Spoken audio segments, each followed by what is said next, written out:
Hello and welcome to the FitLab TV CoronaVirus Cycling Tips from the Bunker Day 3.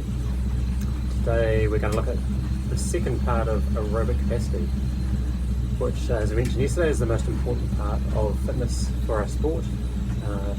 Yesterday we discussed the lower intensity end of it, so training at or below 2 millimoles of lactate. Lots of time at that. But today we're going to look at VO2max training, or the top end of aerobic capacity. So some definitions quickly. So aerobic capacity is the ability of the body to perform work aerobically or with oxygen.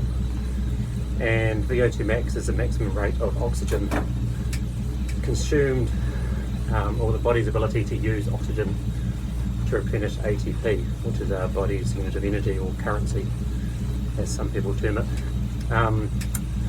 So VO2max training not only helps us when we're racing at the top end at that VO2max level, so when it's in the gutter in the tourist Southland, or when you're doing a pursuit or on a short 5-minute climb, but it's helpful in all intensities because it helps our fitness, just our overall aerobic fitness. So a better VO2max is always good for cycling. To improve our VO2max, we want to accumulate time at or close to this VO2max. It's obviously very hard, but so we're pretty limited by how hard it is. So traditional VO2max intervals are around 3 to 8 minutes, as hard as possible. Typical session might be 5 by 5 minutes, with 5 minutes recovery between efforts. So generally we adapt these intervals to specific areas. So we'll look at having shorter rest if we want to try and train working on more work with less recovery, if that's your focus, or longer rest if increasing VO2max power is the goal. So a little more rest if you want to have more power, or a little less rest if you're trying to suffer a little bit more and learn how to recover a bit better. Also, interval length should be adjusted for your training goal. So you'd look at doing short, maybe 3 minute intervals if you're looking at increasing your top end VO2max power, and you'd go for longer intervals, so the 8-minute end if holding that time or longer time at VO2max is your weakness or your goal in training. Also, you want to look at varying the lengths anyway, just to avoid stagnation in your training. If you tend to, any time with training, if you're doing the same thing over and over again, you tend to stagnate, and improvement is limited there as well. So you want to mix it up a bit. You may want to start short with these intervals and increase the length of interval at the same power output that you did for the short one. So starting at that 3 minutes, maybe you're doing 350 watts, and then you just do 3.5 minutes, still doing 350 watts, and then you do 4 minutes, and so on. So trying to hold that power for a longer amount of time. And the other side of it might be to start at a particular length of interval and then try and increase the power. So might be doing 5 times 5 minutes at 350 watts, and then the next session or the week after, when you come to that session again, you might do 5 times 5 minutes at 355 or 360 watts, and keep increasing a little bit that way. So we're always looking at little tiny gradual improvements. What else can we do? So a typical session is around 5 intervals, but you might start on say 4, and you might do 6 sort of max. It does vary a little bit, but that's the typical session, so around 5 intervals.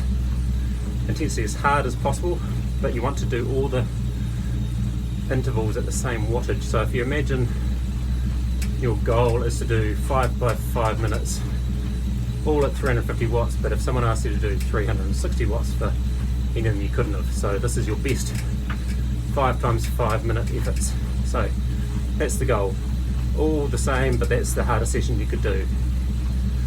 Not starting out with the first one at 400 watts and being so blown that by the third one you're doing 310, and the fifth one you're doing 250. So they want to be even, but right at the top end. It takes a little while to suss this out, but The first session you might start slightly lower than what you'd expect and adjust a few watts up and down as you go. And at the end of the session you take a note and make a bit of a judgment call on what you could have done, and then make a note for that for the next session, because quite often you forget by the time you come around to next week. Okay, the other type of VO2max session is the high intensity interval training, or HIIT. Typically these are in a ratio of 2:1 of work to rest ratio, so something like a 40-20, so 40 seconds hard, 20 seconds easy, for like 5 minutes or 8 minutes or 10 minutes or something like that.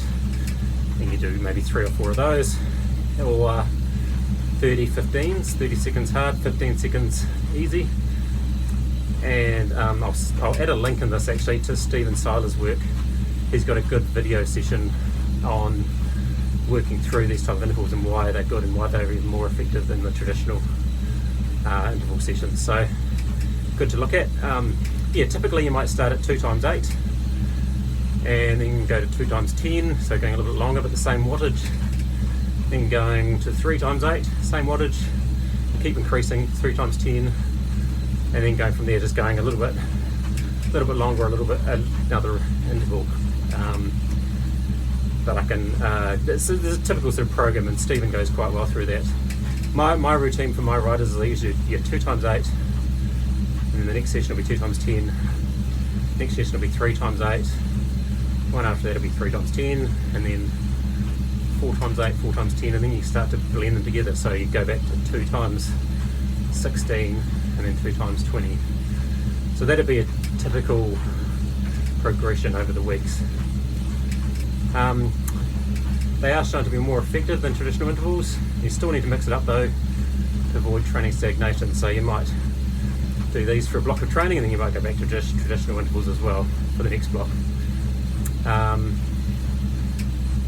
The good thing is you're spending time at a higher power output than you would with the traditional efforts or traditional VO2max efforts. So you're going up and down in watts, which is similar to racing. You never really, well, maybe if you're doing a climb, you're at steady state for 5 minutes in a race, but more often than not, you're going fast and slow, then fast and slow. So there's lots of little bits like that. So it simulates racing a bit better.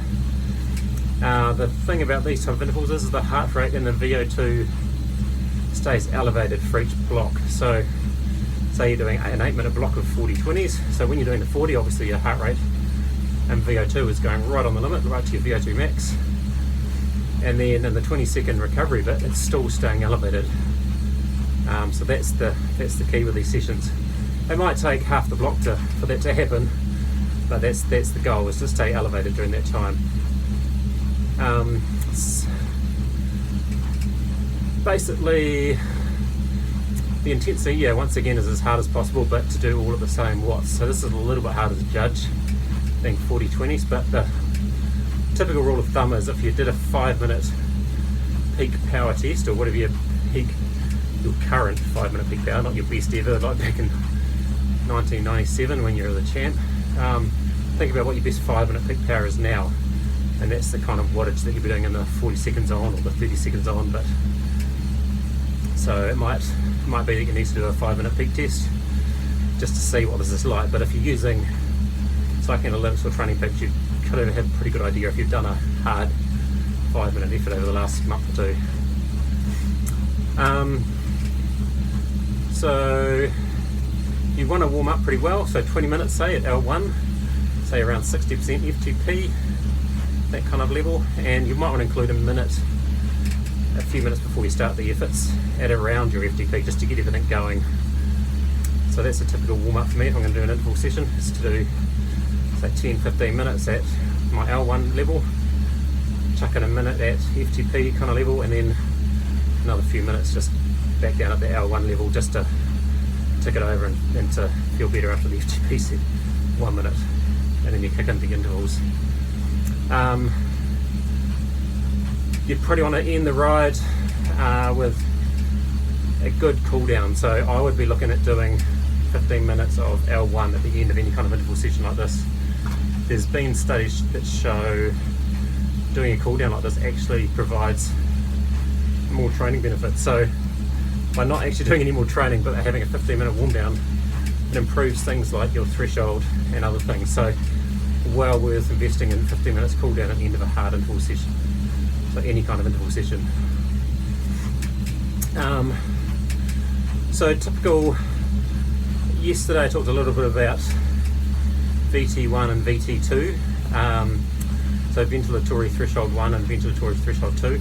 I'll just chuck in some little notes on the video just to give you a bit of more explanation about this. But with the optimized session or optimized training program, polarized training program, you're looking at spending time below VT1, at or below, or above, doing these sort of VO2max intervals. So VT1 is typically 2 millimole aerobic threshold, and VT2 is your FTP or 4 millimole OBLA type level.